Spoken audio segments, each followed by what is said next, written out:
It's about $250,000 to $300,000 worth of revenue. Just Just left to right. Yeah, which is one thing, but it's also lost revenue for the workers that would have been able to pick them had they been here.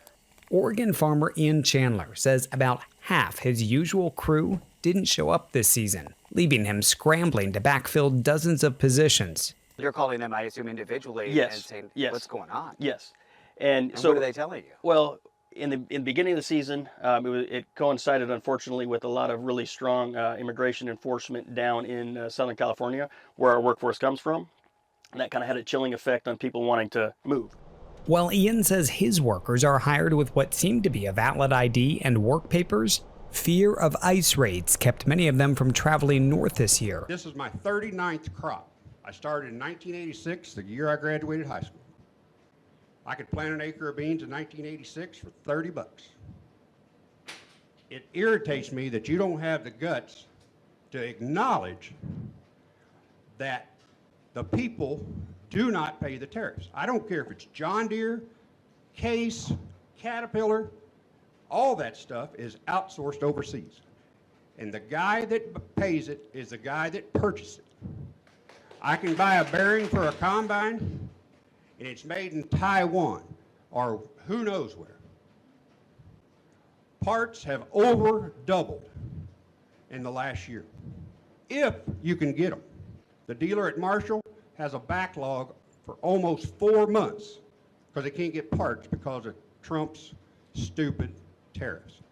I think agriculture has taken a heck of a hit on a lot of misinformation, and he is not helping the farmer.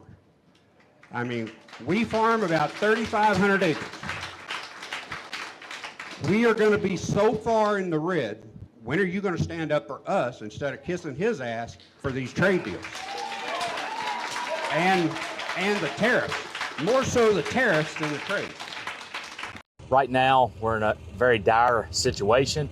September's upon us, harvest is starting in the deep south, and we have 0 bushels of soybeans on the books to be sold to China for this current crop that's about to come out of the field. Historically, over the last 5 years, about a third of soybean sales to China would be booked. China amounts to 25% of our total U.S. soybean crop. So that would be 8 or 9% of the whole U.S. crop would normally be on the books with China right now, and we have 0.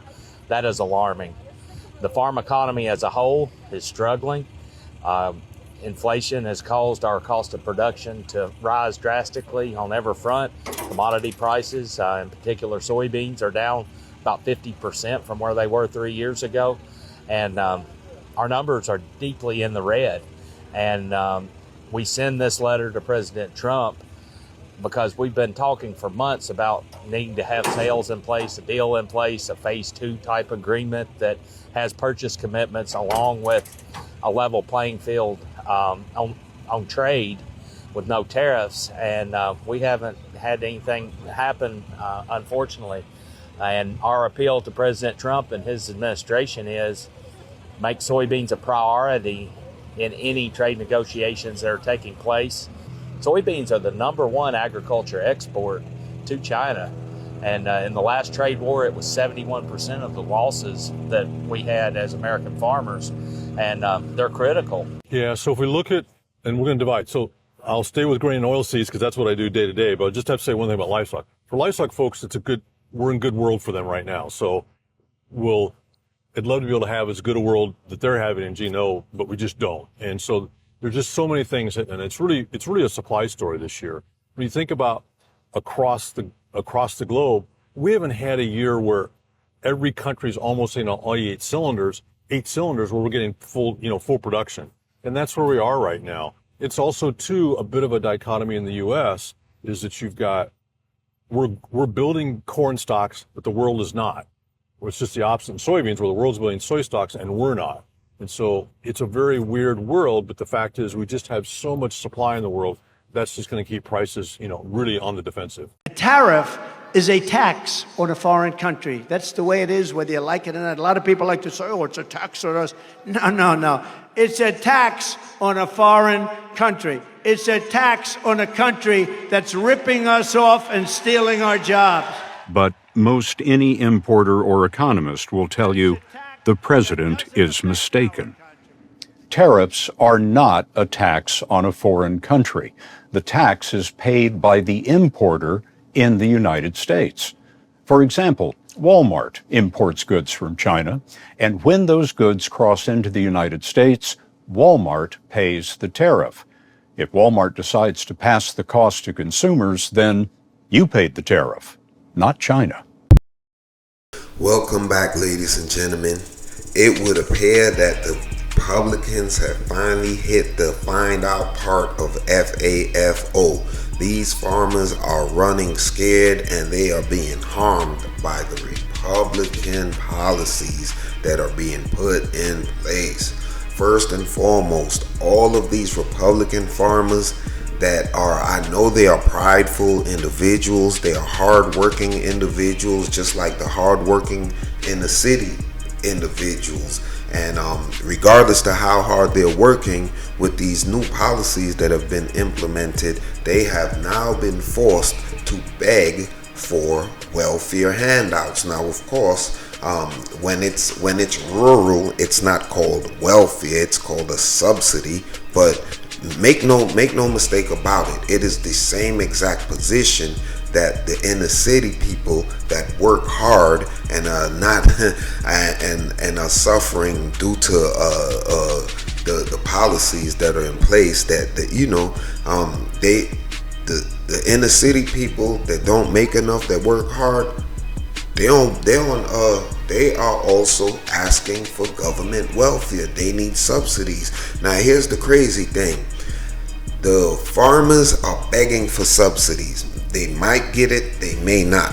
The inner city workers are begging for subsidies. They may get it, they may not. As a matter of fact, they're taking away their food subsidies and housing subsidies in the inner city. But do you want to take a guess on who has no problem getting their subsidies? An inner city individual may need $200 for food.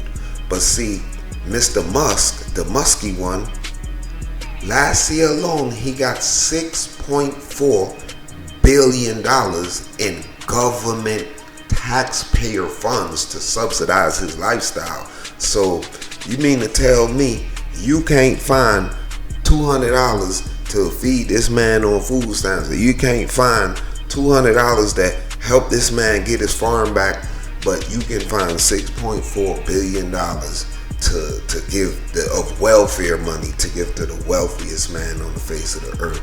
Now these folks, the tariffs are hurting these farmers because the number one consumer of American soybeans is China. Of course, we went into a trade war. We entered an unnecessary trade war with China. So now all their product gonna sit there and there's nobody to buy it. They're in danger of losing their farms. Not only that, but the immigration policy that the right pushed for, the red states pushed, they demanded this build the wall. Remember that? Build the wall, build the wall. Well, the wall is keeping out the workers that would have built your business, So now, unless you can get a bunch of other Nebraskan corn huskers to get out there and work your farm, you're probably going to lose your farm, or you're going to continue begging for welfare, the same welfare that you tried to get cut from inner city people. But y'all let me know, are these farmers receiving what they really deserve, or did they get played along with the rest of us? I didn't vote for this, they did, so they really